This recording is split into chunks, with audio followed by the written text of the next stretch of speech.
When was the last time that you saw Adignister actually top an event? And we have Rika plants as well.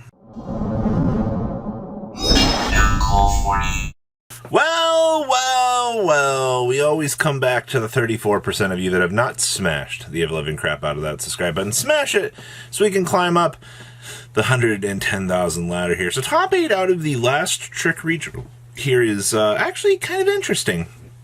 Obviously, you're always going to have those tier elements players sitting at the apex at the top tables here. Ha ha ha ha! They are so powerful and yet so brave to continue to play the strategy.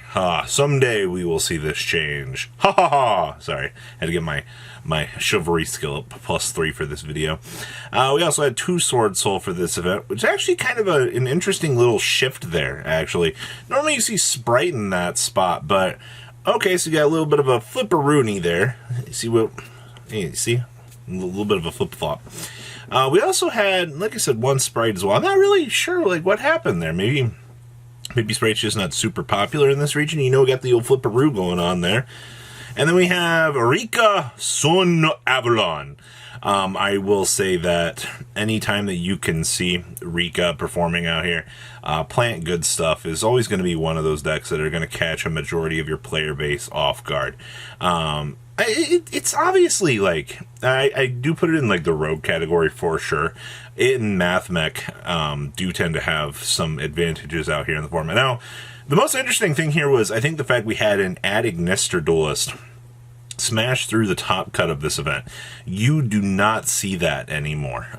Basically being able to make the Indestructible Towers boss monster is very, very interesting at the end of the day.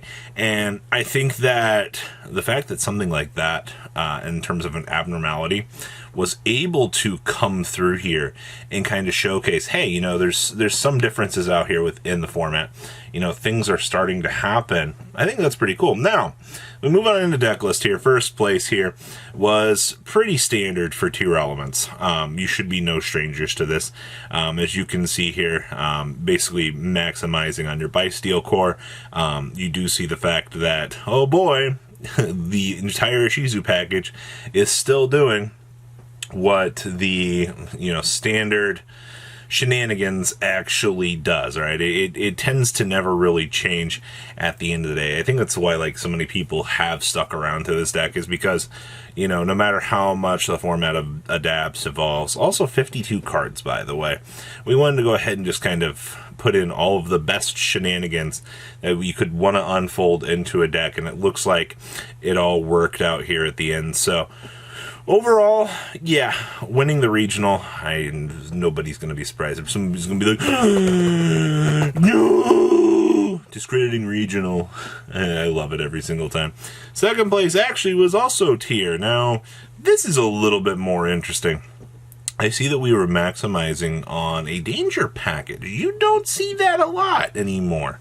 The danger package actually kind of gives you a supplemental package to trigger your tier monsters. I mean, you know, reveal for draw power, go ahead and pierce one from the hand. Oh no, I get a free slash summon draw a card. Now I can, you know, trigger the tier monster that I discarded from my hand.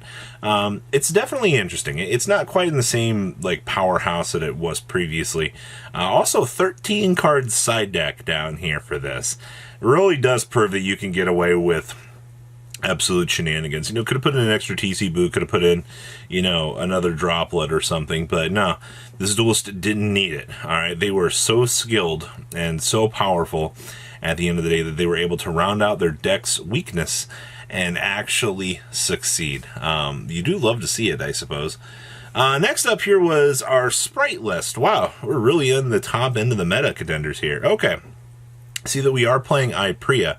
Iprea for draw power isn't that really unheard of. I think most of the list at this point have actually kind of dedicated down to the point of wanting to play some sort of Iprea. I see we are playing the End of Anubis, and Anubis kind of showed up and stuck around for a little while.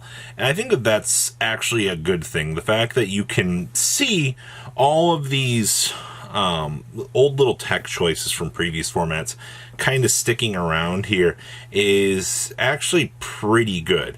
Let's see here. Obviously Red Resonator It's kind of interesting. Thunder King Ryo kind of stuck around from the past. This deck kind of has been forced to, deal with a lot of the standardized changes out there. Yeah, I don't see anything else crazy to this. Next up here we have, Sword Soul. All right, so Sword Soul deck did creep on in to top 4. That's actually pretty good.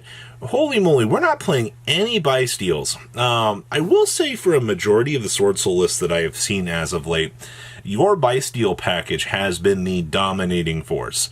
All right, so many people have looked ahead and went, we need to get these buy steals into this deck. Those buy steals are going to be the hard carry. Now, the other interesting thing here is we are playing the Crimson Blader for this list.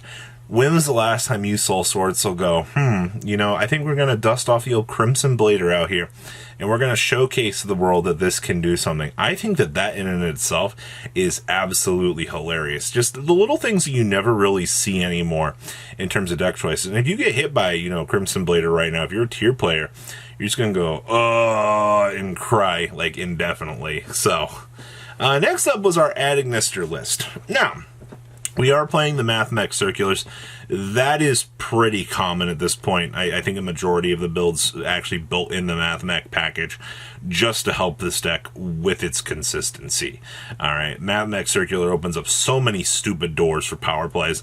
I see that we are playing DD Crows, Ash Blossoms for hand traps. We have Dark Ruler No Mores.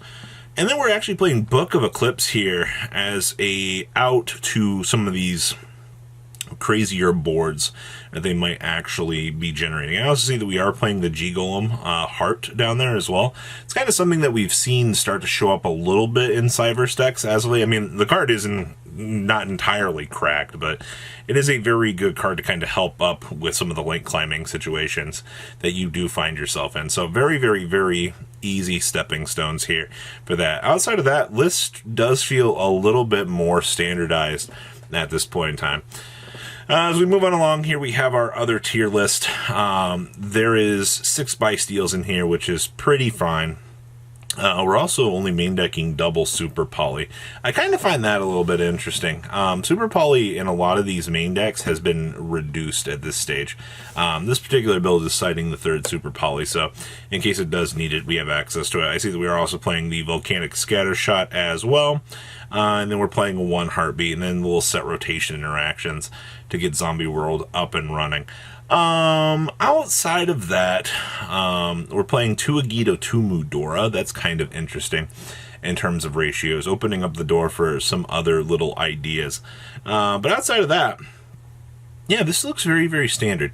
I guess you gotta give it to Resilience out here, that no matter how much, times shift or, how much, like this deck tends to evolve, things more or less stay the same. Next up here, we have our Rika Sun Avalon deck with a 7-card side deck. What?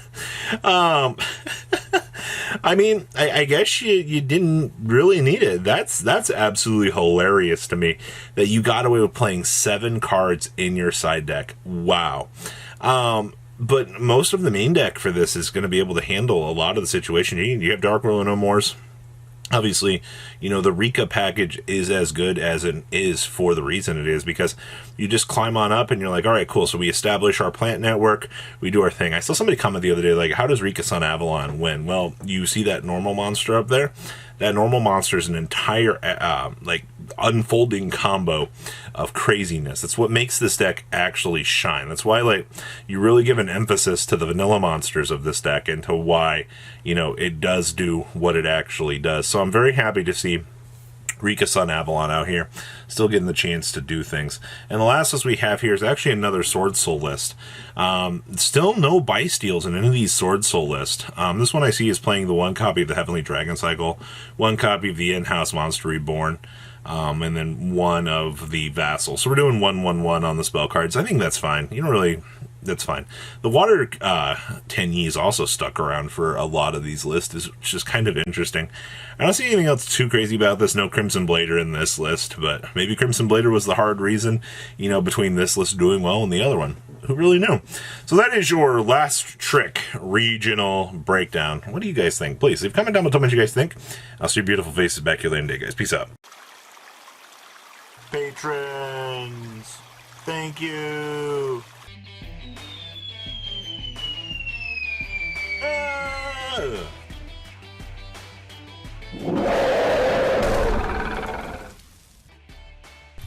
Thank you so much for watching. Check out these other videos.